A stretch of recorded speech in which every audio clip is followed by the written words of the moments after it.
To every Filipino watching this, be proud of who you are. You belong to a nation known for courage, faith, and heart. The world has seen your strength through storms, through challenges, and through moments when others doubted your voice. But the spirit of the Philippines has always stood firm. In the heart of Asia lies a vast and beautiful body of water called the South China Sea. It may look peaceful, but behind its calm waves lives a story that has shaped history. This sea is full of life. It provides food for millions of families and serves as a path for ships carrying goods to every corner of the world. It is one of the most important seas on Earth. That moment was not only about land or sea, it was about dignity. It was about a nation showing that honesty and law can stand above pressure and power. The Philippines became a symbol of truth for all who value peace and fairness. But the story did not end there. Even after the ruling, the South China Sea remained a sea of tension. Ships continued to move through disputed waters. Fishermen still faced challenges while trying to earn their living. The waves carried stories of hope, struggle, and strength. In this video, we will uncover the truth behind this conflict. We will understand what the law says, why this dispute continues, and what it means for the future of the region. This is not just about ownership. This is about justice, unity, and respect for a nation that refused to be silent. If you believe that truth must always win, tap the like button, subscribe to the channel, and turn on the notification bell. Stay until the end, because today you will learn the real story of who truly has the right to the South China Sea.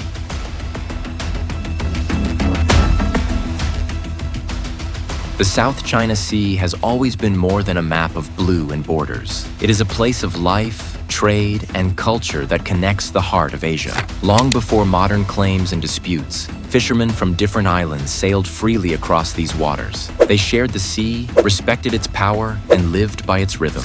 For the Philippines, the sea was more than geography. It was livelihood. Filipino fishermen depended on its bounty. The coral reefs near Palawan and Zambales provided food and income for thousands of families. The waters around Scarborough Shoal and the Spratly Islands were part of their daily lives. But when other countries started to claim these areas, ordinary fishermen began to face fear instead of freedom. In the years that followed, patrol boats, warning signals, and restricted zones became common sights. The Philippines continued to call for peace and cooperation, asking for dialogue and respect for international law. But the situation grew harder. The difference between power and fairness became clear. These moments marked the beginning of a long journey for truth. It was a struggle between might and right, a struggle that would test how far a small nation could go to protect what it believed was just. The waters that once reflected peace were now filled with uncertainty, yet hope remained strong in the hearts of the Filipino people. Because even in the face of tension, truth does not fade. It waits for the moment when justice can rise again.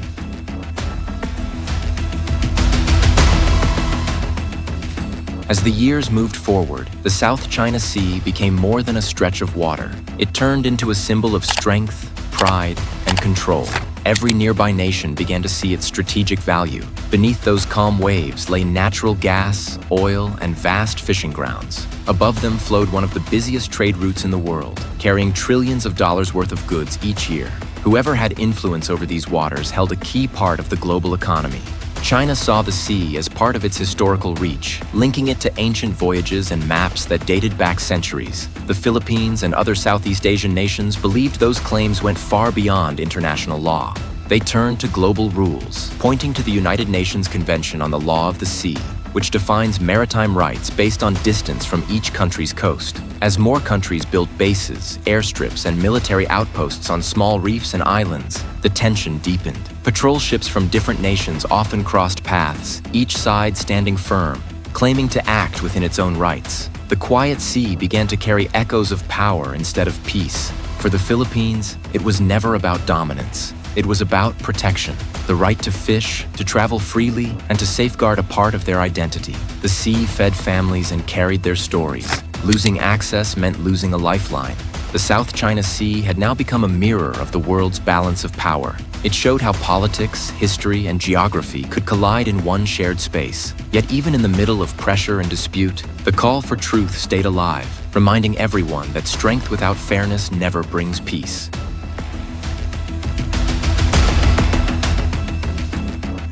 The South China Sea soon became a stage for control. One by one, countries began to strengthen their presence through construction, patrols, and political influence. China expanded rapidly, turning small reefs into military outposts equipped with runways, radar systems, and harbors. These changes transformed quiet waters into zones of high alert. Neighboring nations watched closely. Vietnam, Malaysia, Brunei, and the Philippines all reinforced their claims through diplomacy and local monitoring. But the balance was not equal. Larger powers had more resources, more ships, and stronger influence. Smaller nations relied on international law and alliances to keep their voices heard. For Filipino fishermen, life on the sea became uncertain. They faced warnings from foreign patrols and sometimes could not enter areas they had used for generations. What was once a peaceful livelihood became a test of courage. Still, many continued to sail, guided by faith and hope that fairness would one day return. In 2016, a major turning point came when the Permanent Court of Arbitration in The Hague ruled in favor of the Philippines. The decision stated that China's 9-dash line had no legal basis under international law. The ruling became a symbol of justice and gave hope not only to Filipinos, but to many smaller nations facing similar challenges. Yet despite the ruling, control on the ground did not change much. Construction continued, and new facilities appeared across disputed areas. The difference between legal victory and real-world power became clear. The tides of control kept shifting, showing how complex truth can become when politics and power mix with history.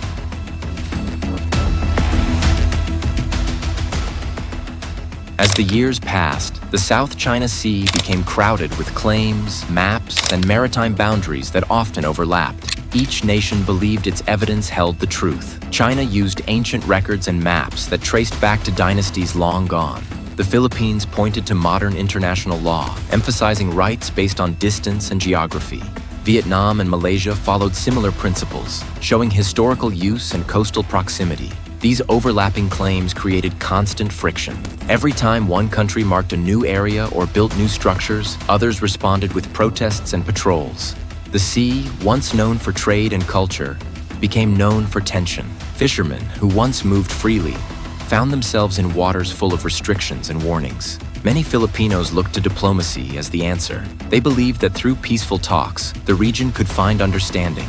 But diplomacy moved slowly, while construction and military presence grew quickly. Some nations began forming partnerships with global powers for support, hoping that unity would balance strength. Through it all, the Philippines continued to rely on truth and law. The ruling from The Hague stood as a moral shield, even when it was ignored in practice. It became a reminder that justice may be delayed, but it does not disappear. The waves of claims still rise and fall, shaping the region's future.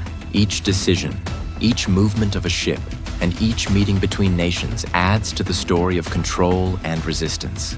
Yet beneath all the political noise, the sea remains the same, calm, vast, and waiting for a day when it can once again unite rather than divide.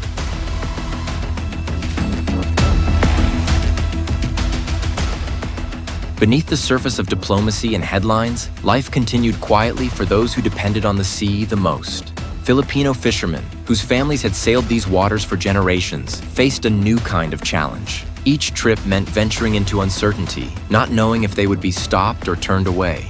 What once felt like home had slowly become a border of fear. Many spoke of sudden encounters with patrol vessels and warnings that pushed them farther from their traditional fishing grounds. Some returned empty-handed, others with damaged boats. Still, they refused to give up. The sea was their only source of hope and survival, a legacy passed from fathers to sons. While governments debated in distant offices, the struggle at sea carried on in silence. The 2016 ruling stood as a legal victory, but in practice, little changed for those living it each day. The waters remained contested, the fear remained real.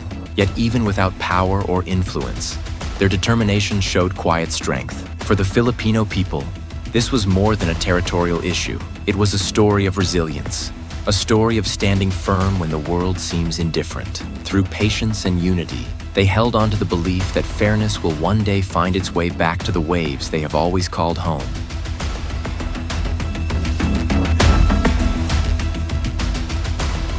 Tensions in the South China Sea did not fade with time. They grew stronger as nations increased their presence and global attention turned toward the region. Naval drills, Coast Guard patrols, and joint exercises became more frequent. Each movement, each statement, carried the weight of warning. What began as a debate over boundaries slowly turned into a test of influence. China continued to expand its activities, building artificial islands and reinforcing its claims. The United States and its allies responded by sailing through the same waters, insisting that the sea must remain open for all. The Philippines, caught between global powers, stood firm in its appeal for peace and respect for law. It sought partnerships while maintaining its own voice, aware of how delicate every decision could be. For nearby communities, the sound of the sea now carried unease. Fishermen saw more ships than ever before. What was once quiet water now held fleets from across the world. The lines between protection and provocation blurred, leaving ordinary people uncertain of what might come next. Despite the growing pressure, the Philippines continued to believe in dialogue and cooperation. Its stance was clear: to defend its rights without inviting war. This balance between courage and caution became the core of its foreign policy. It showed that strength can exist even in restraint. The conflict had many layers, but one truth remained. Every act of defense and diplomacy reflected the will of a nation determined to protect its dignity. The currents of conflict may shift with time, but the Filipino spirit continues to stand steady, waiting for peace to return to its shores. The story of the South China Sea is more than a conflict of borders. It is a reflection of how truth, power, and hope move together through time. From ancient trade routes to modern disputes, every wave has carried voices that refuse to be forgotten. For the Filipino people, this journey is not just about territory. It is about identity, unity, and the belief that peace will always find its way home. The sea may be shared, the claims may change, but the spirit of a nation that stands for fairness remains unshaken. As the world continues to watch, one truth endures. The South China Sea is not only a place of tension, but also a symbol of resilience. Every current, every tide, and every call for peace reminds us that understanding will always rise above conflict. If you found this video meaningful, make sure to like this video, subscribe to the channel, and turn on the notification bell so you never miss the next video that matters. Share your thoughts in the comments, and let us know how you see the future of these waters. And if this touched your heart, don't forget to share it with your friends so more people can see the truth behind the waves. What if a small island nation could change the course of Asia's future? See how the Philippines is shaking up China's plans for Taiwan.